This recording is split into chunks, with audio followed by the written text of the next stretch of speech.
Hi, just another quick one in this Trivium study guide. Carrying on from the last bit where we left off. This one's about computers and how that computers work the same as the human mind, with words and stuff. This is the common thread between humans and computers, and why we can use computers to communicate. The way I am communicating with you right now is identical to how computers communicate in a technological sense. We all speak in code, and if you have to look up a few, even if you have to look up a few words, a code is defined as communication between an encoder, a writer or speaker, that's me, and a decoder, a reader or listener, that's you, using agreed upon symbols, in this case English alphabet and English dictionary. And this is the mathematical theory of communication, the essence of communication by Claude Shannon. So there's a little diagram here, shows you all the information and the receiver, destination, the message and stuff like that. And the noise source, signal. Excuse me. That's a schematic diagram of the general communication system. In 1948, Claude Shannon, an American polymath, published his paper on the mathematical theory of communication, which earned him a place in history as the father of information theory. Shannon's work in how communication works is the foundation principle for the electronic age, as it is used in computers and practically every communication device or electronic gadget. It is in recognizing the input, processing and output pattern that we can learn how our own processes of communication is undermined. You have an idea, you express it, and the individual to whom you are speaking looks as if your message has been lost in translation. If you agree on definitions, that's the main thing. You've got to agree on definitions, and you've got to agree on first principles, and especially on definitions. Because if one individual thinks that the meaning of a word means one thing and someone else thinks it means another thing, then you're just going to be talking past each other. It's like when people like myself say, oh, level. Level to me means horizontal, straight, perpendicular. Horizontal line. Level. As in construction, as in stuff like as in stuff like that. Yeah, using a spirit level, construction level. That's level. That's the true meaning of the word level. But when these ballers come to it, they're like, oh no, level means level to the centre of the earth. So they're basically saying level means curved. Yeah? Because it's been changed through mathematics to mean that. So they've changed the definition and the meaning of a word using mathematics, using the formal science.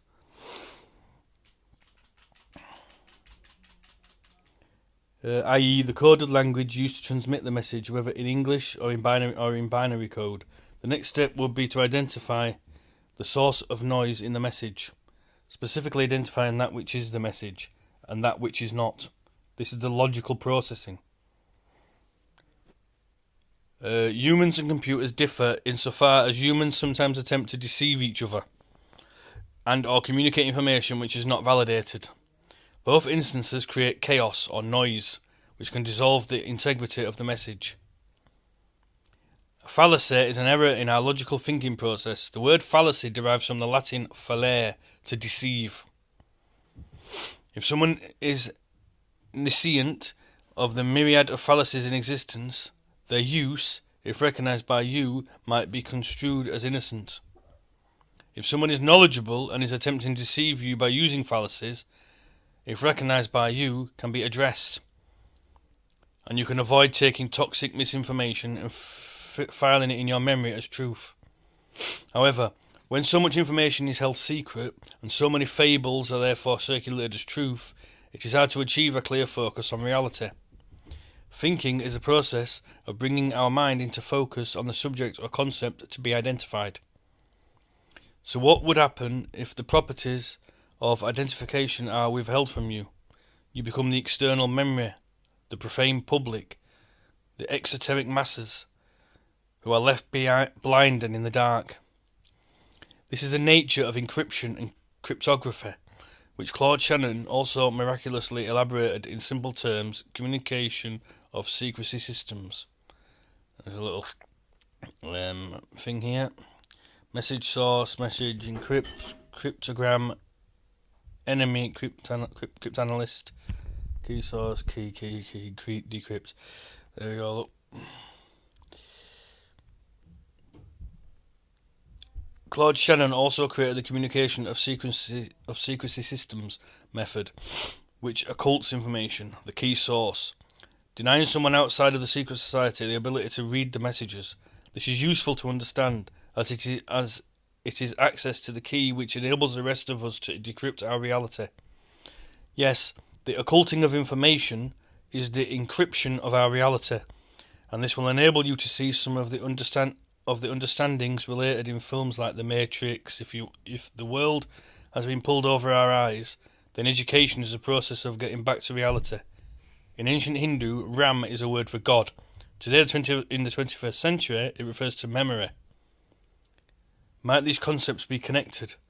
This diagram illustrates the similarities and differences between you and your computer, and it's titled Your Computer and You, and I thought that it might help you get more out of this lesson. It's likely that we all have a computer, and like we just learned from Claude Shannon, there are 3 basic steps to making it useful: input, processing, and output. This cycle, repeated consistently, makes it a useful tool. Your computer is, in simplest terms, is a code or operating system which runs on a chip made of sand and stored as memory as rust on a disk. It might cost a few $1,000s, or a few £100, £1,000, a few £1,000, whatever. You might connect your computer to the internet and input. You then might have a firewall, a virus scan and spam filter in place before you let your processor get to work, and eventually store it to memory, whereby it can be recalled and output to a printer, disk, or sent back out through the internet as communication. If all pieces work synergistically, the computer is useful and generates satisfaction and serenity, and if not, it causes frustration and confusion. A little diagram about your computer consists of an operating system plus a chip made of sand and plus rust on disk. Costs a few $100 or a few $1,000, whatever, a few £1,000, whatever. Purpose, satisfaction. Yeah, that's how your computer works. Which we've just spoke about. This one here, your brain consists of the mind plus the most complex organism in the known universe. Cost priceless. Purpose, satisfaction. And there's a difference between the if you look on the left hand side, that's the computer, and the right hand side is your brain, where you got your input is 5 senses: awareness, force / fraud, critical thinking.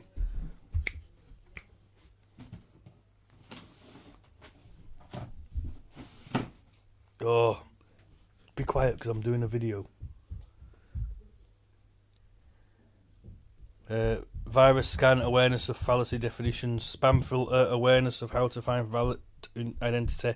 Logic, processor, asking 5 W's plus the how. Memory or storage. Output, thinking, speaking, taking action.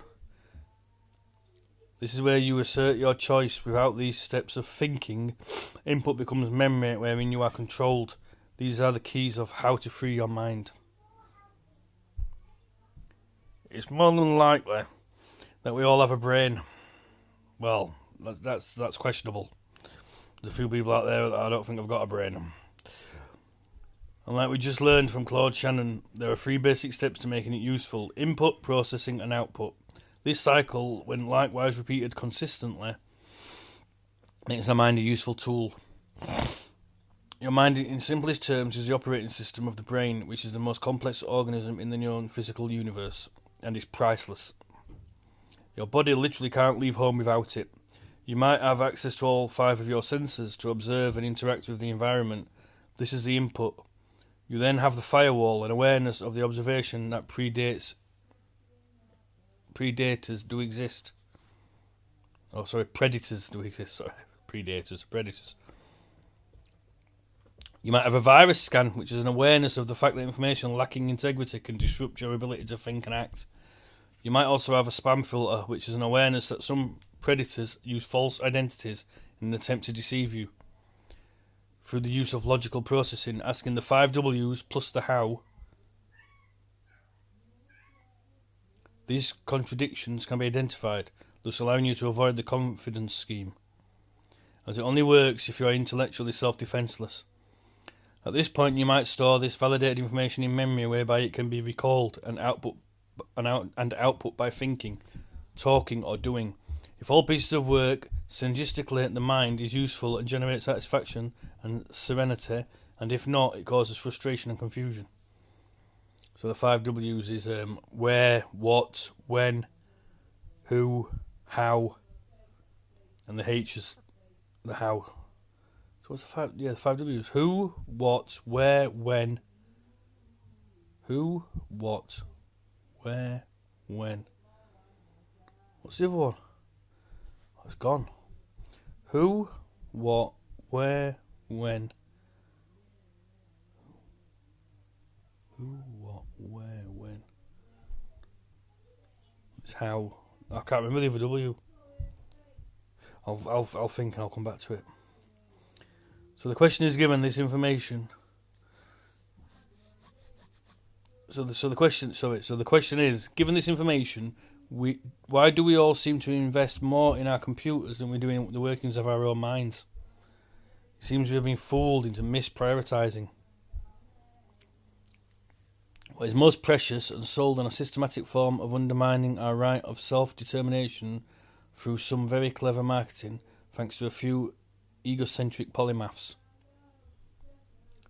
When we fail to exercise our choice to think or not to think, we become our own oppressors. What's more, what happens if we do not have a firewall, a virus scan, or a spam filter running at all times? We lose our choice. As it is in these 3 steps, wherein we evaluate and assert our decisions, it is in the turning off of our awareness through the false creation of or attribution of trust, whereby we become controlled.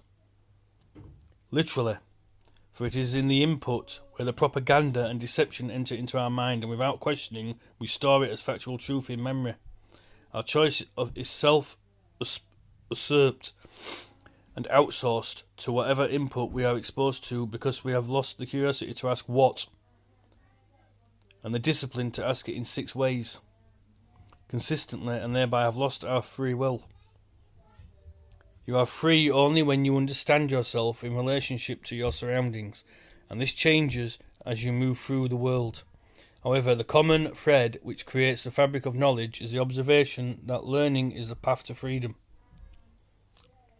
Referring back to the communication system theory, this is the key to unlocking our own minds, decrypting our reality, enabling us to take actions which inspire others to do likewise. War has both mental and physical characteristics.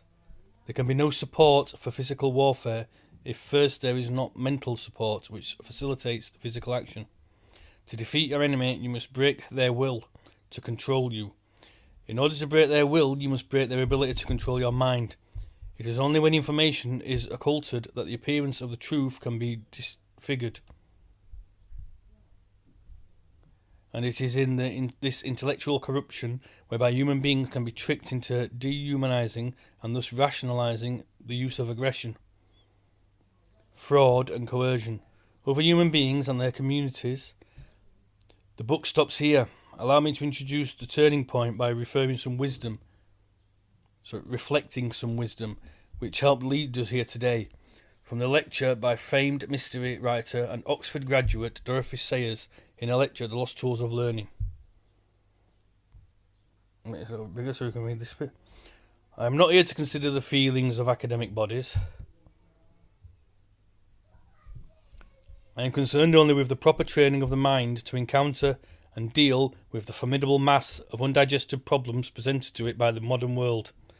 For the tools of learning are the same in any and every subject, and the individual who knows how to use them will at any age get the mastery of a new subject in half the time and with a quarter of the effort expended by the individual who has not the tools at his command.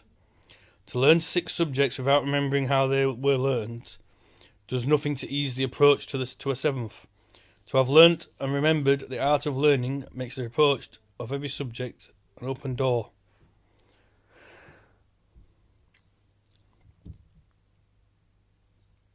Right, so here's where all of this lesson pays off. We are standing on top of a single most powerful learning methodology, which produces progress with ever-increasing degrees of certainty. But first, there's one more word to learn: trivium. Latin for where three roads meet. What three roads? The input, processing and output, which when used in a systematic ordered repetition produces satisfaction. At this point I'm going to have to elevate your own senses of perspective, thereby transmuting your natural implicit ability to learn into an explicit form of intellectual self-defense. The input, how to observe. This is simply defined knowledge resulting from answering who, what, where, when.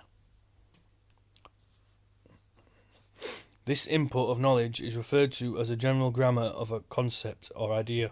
General grammar is the connecting of human word concepts to objective reality. The processing, how to think. This is simply the understanding which results from answering why. It is the art of thinking without contradiction or non-contradictory identification. This processing or thinking is referred to as logic. The output, how to communicate.